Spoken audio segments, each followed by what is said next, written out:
यहाँ मैं आपको तथ्य संकलन के द्वैतिक स्रोतों के बारे में बताने जा रही हूँ।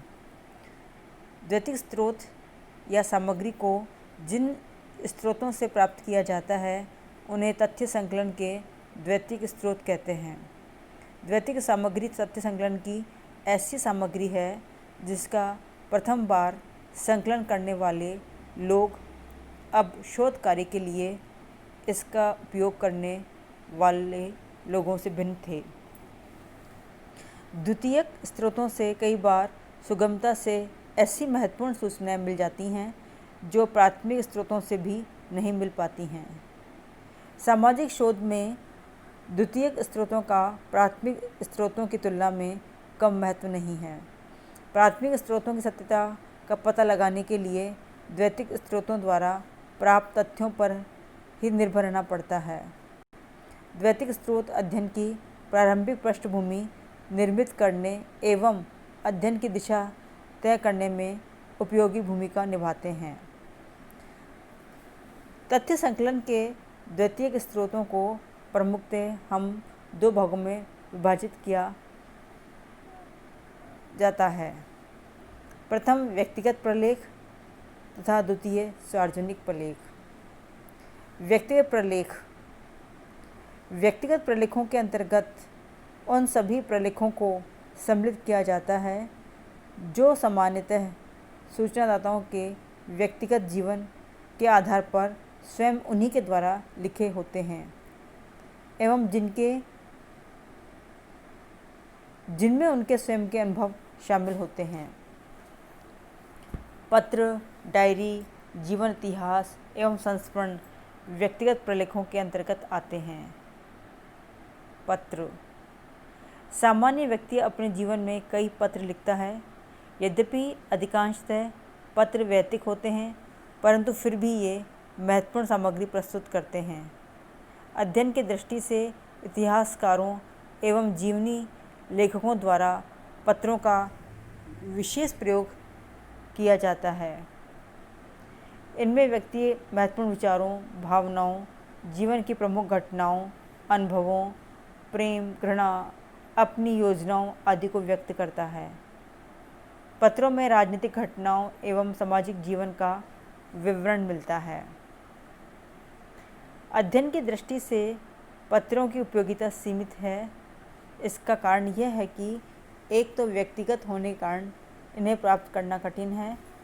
दूसरा, पत्रों में पूर्ण संदर्भ सहित घटनाओं का विवरण नहीं मिलता है तथा साथ ही घटनाओं के वर्णन में क्रमबद्धता की कमी पाई जाती है। तीसरा, पत्रों में अपूर्ण सूचनाएं मिलती हैं जिनके आधार पर वैज्ञानिक निष्कर्ष निकालना कठिन है। यदि पत्र लिखने का कोई उद्देश्य कोई प्रचार कार्य रहा है तो उनमें वर्णित बातों की यथार्थता ज्ञात करना कठिन होता है। अतः पत्रों द्वारा संकलित सामग्री में अभिनति व पक्षपात का दोष पाया जाता है। दूसरा है डायरी। कई लोग अपने दिन प्रतिदिन की घटनाओं को डायरी के रूप में लिखते हैं। चूँकि डायरी एक पूर्णतः गोपनीय दस्तावेज है, अतः व्यक्ति अपने जीवन की रहस्यमयी बातों को पता लगाने का एक विश्वसनीय स्रोत है।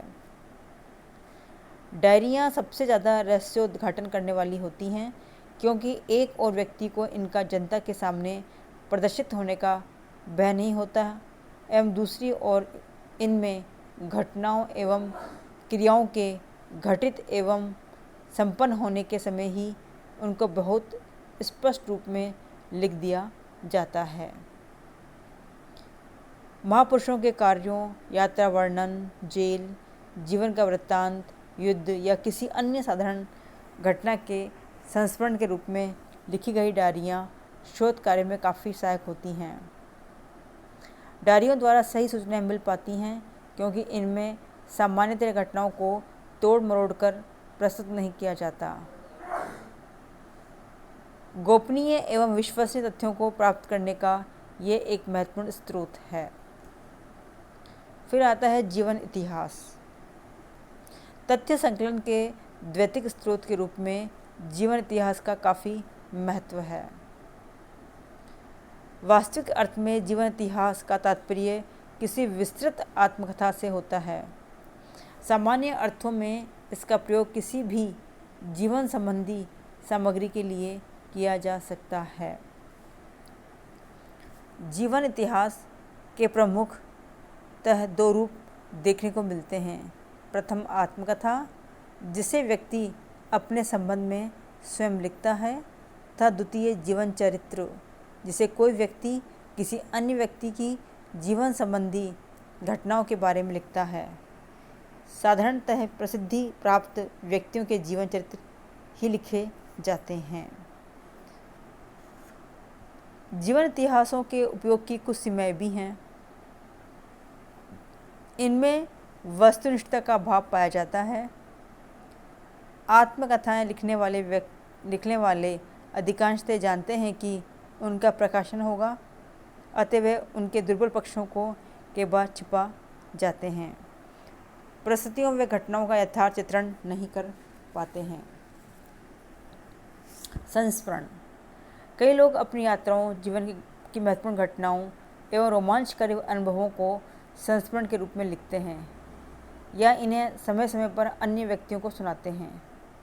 ये संस्मरण न केवल व्यक्ति के जीवन अनुभवों का लेखा जोखा ही प्रस्तुत करते हैं, बल्कि काल विशेष के समाज की दशाओं का चित्रण भी करते हैं।